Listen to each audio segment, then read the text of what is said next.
जय हिंद दोस्तों, welcome to स्वागत आप सभी का आपके अपने YouTube परिवार EWS यानी इजी स्टडी में।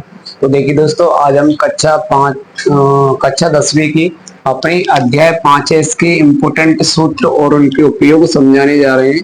इससे पहले अगर आप चैनल पर नए हैं तो चैनल को सब्सक्राइब कर दें, वीडियो को लाइक कर दें, सभी दोस्तों के लिए इसे शेयर जरूर करें। चलिए स्टार्ट करते हैं। आज देखिए अध्याय अपनी 5 है, अध्याय 5 का नाम है समांतर श्रेणी। समांतर श्रेणी इसमें जितने भी सभी इंपोर्टेंट और जितने भी सभी टोटल फॉर्मूले उनको समझाएंगे और उनका यूज भी अच्छे से बताएंगे, तो ध्यान से देखिएगा। तो सबसे पहले आता है कि समांतर श्रेणी को इंग्लिश में अर्थमेटिक प्रोग्रेशन कहते हैं और वहीं से इसका एक शॉर्ट फॉर्म निकल के आता है जिसे एपी कहते हैं। एपी का मतलब होता है समांतर श्रेणी, क्योंकि इसे अर्थमेटिक प्रोग्रेशन कहते हैं और वहीं से एक शॉर्ट फॉर्म निकल के आता है, एपी कहते हैं। तो देखिए सबसे पहले देखिए एपी का व्यापक रूप, एपी का व्यापक रूप देखिए ध्यान से। एपी का व्यापक रूप कैसे होता है, यानी एपी दिखता कैसे है। तो व्यापक रूप बेहद इंपोर्टेंट है। तो सबसे पहले देखिए व्यापक रूप क्या होता है कि इसमें ए प्लस डी, ए प्लस 2d, ए प्लस 3d और इसी तरीके से आगे एपी चलती रहती है। समांतर श्रेणी का मतलब क्या होता है कि जिसका सार्वंतर समान होता है। जिसका सार्वंतर यहां समझना कि यहाँ जो ए का मान है, ए बराबर होता है प्रथम पद।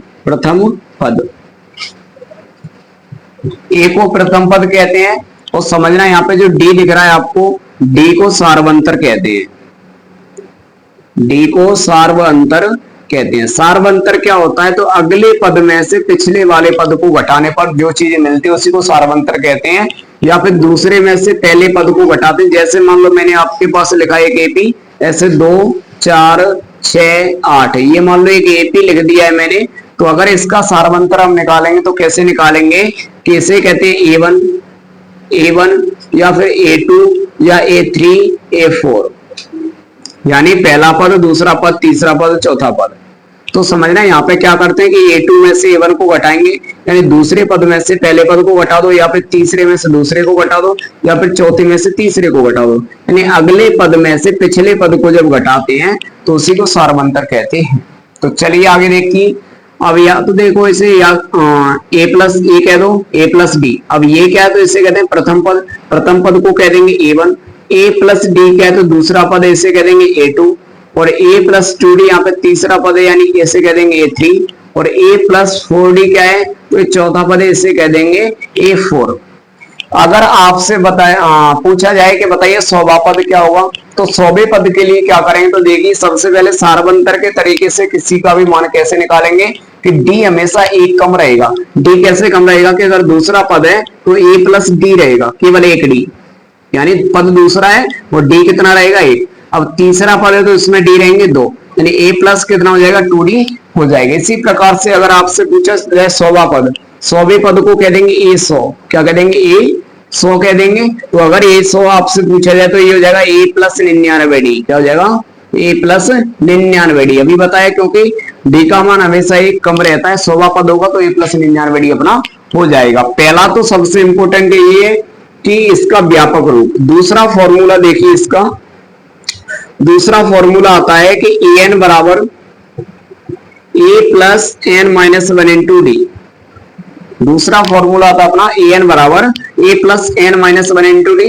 ये क्या होता है कि जो an है, यहाँ पर जो an है इसे कहते हैं nवां पद, या तो इसे nवां पद कह लो या फिर इसे अंतिम पद कह दो। अंतिम पद इसे nवां पद यानी लास्ट पद या फिर nवां पद कहते हैं। जैसे 10वां पद कितना है, 100 है।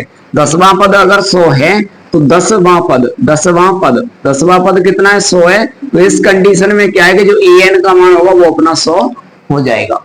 और आगे देखिए जो a है, a सब जगह प्रथम पद रहता है। प्रथम पद a को कहते हैं प्रथम पद। यहाँ पर जो n होता है इसे कहते हैं पदों की संख्या। पदों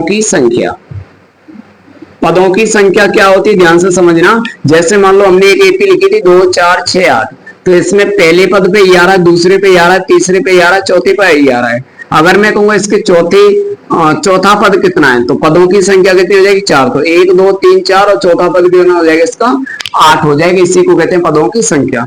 आगे डी बचा है तो डी को कहते हैं सार्वंतर, डी को कह देंगे सार्वंतर। आगे देखिए सबसे अब इंपोर्टेंट फॉर्मूला में सबसे अगला आता है तीसरा अपना, तो तीसरा फॉर्मूला योग के लिए है। योग, योग कैसे कि समांतर श्रेणी का योग भी पूछता है आपसे। समांतर श्रेणी का योग कैसे पूछता है, अगर मैंने आपसे बोला होता कि ये एक समांतर श्रेणी है तो बताओ इसके 4 पदों का योग कितना है, तो आप इसे जोड़ेंगे 8 से 14 4 18 तो 20 हो जाएगा। कितना हो जाएगा 20 आंसर आ जाएगा। अगर यहीं पे आपसे पूछा जाए कि 40 पदों का योग 50 पदों का योग, तो ऐसे लिखना देर में आ जाएगा, ऐसे लिखेंगे तो देर में समझ में आएगा और फॉर्मूले से आंसर तुरंत आ जाएगा। तो एसएन के लिए योग को क्या कहते हैं, एसएन कहेंगे। एस यानी सम होता है यानी योग, एन यानी क्या होता है एन पदों का योग, यानी कितने भी पदों का योग पूछे। पदों का योग यानी समांतर श्रेणी का योग आप तभी निकाल सकते हैं जब आपके पास पदों की संख्या दे के रखा हो।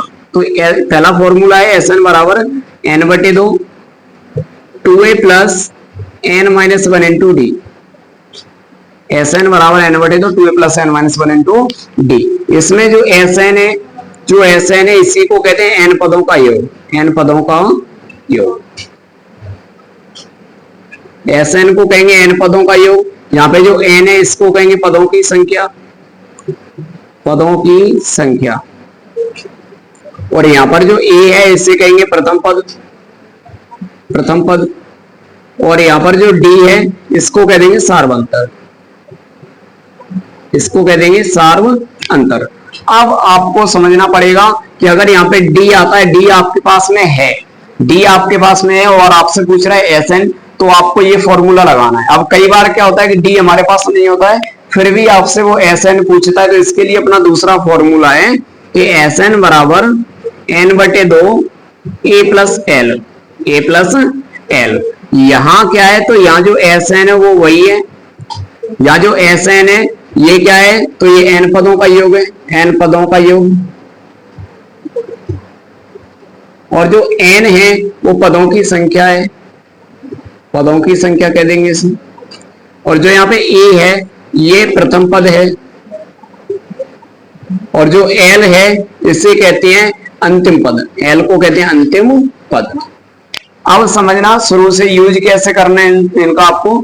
तो अगर वो डायरेक्टली कहे कि ए का मान आपके पास है, डी का मान है, और कहे 100वां पद 1000वां पद, तो इससे डायरेक्टली निकाल सकते हैं, क्योंकि इसमें अगर 1000वां पद कहें तो एक कम कर दो, ये हो जाएगा ए प्लस 999 डी। अगर आपसे 80वां नंबर का पद पूछे तो ए प्लस 79 डी, ए प्लस 79 डी, यानी एक कम कर देना और कुछ नहीं है। तो इस तरीके से व्यापक रूप का यूज होता है। अगला देखिए इसका यूज कैसे होता है। तो इसका यूज ऐसे होता है कि अगर आपको ए एन दे देगा, ए दे देगा, एन दे देगा, तो आपको डी निकालने के लिए कहेगा तो डी निकाल सकते हैं। यानी इसमें 4 चीजें होती हैं, A N A N D, इन चारों में से 3 आपको दे के रखेगा और चौथी चीज आपको निकालने के लिए कहेगा। या तो डी दे देगा, डी दे देगा, एन दे देगा, ए दे देगा, और आपसे ए एन निकालने के लिए कहेगा।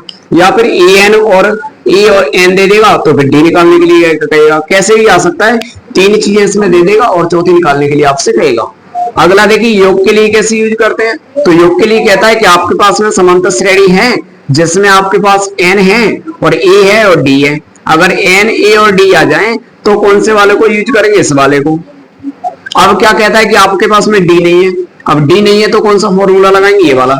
इसमें क्या देके रखा होगा, इसमें अंतिम पद आपको देके रखा होगा और आपको प्रथम पद देके रखा होगा और एन आपको देके रखा होगा। अगर आपके पास एन है, प्रथम पद है, एल है तो ये वाला लगाएंगे, और अगर डी है तो ये वाला फॉर्मूला लगाएंगे। इतने बस मात्र 4 फॉर्मूले से पूरे 5 अध्याय आपके फिनिश हो जाएगी। इनके अलावा कोई भी सिंगल फॉर्मूला यूज में नहीं आएगा। तो उम्मीद है दोस्तों वीडियो आपको बहुत अच्छा लगा होगा। थैंक यू, जय।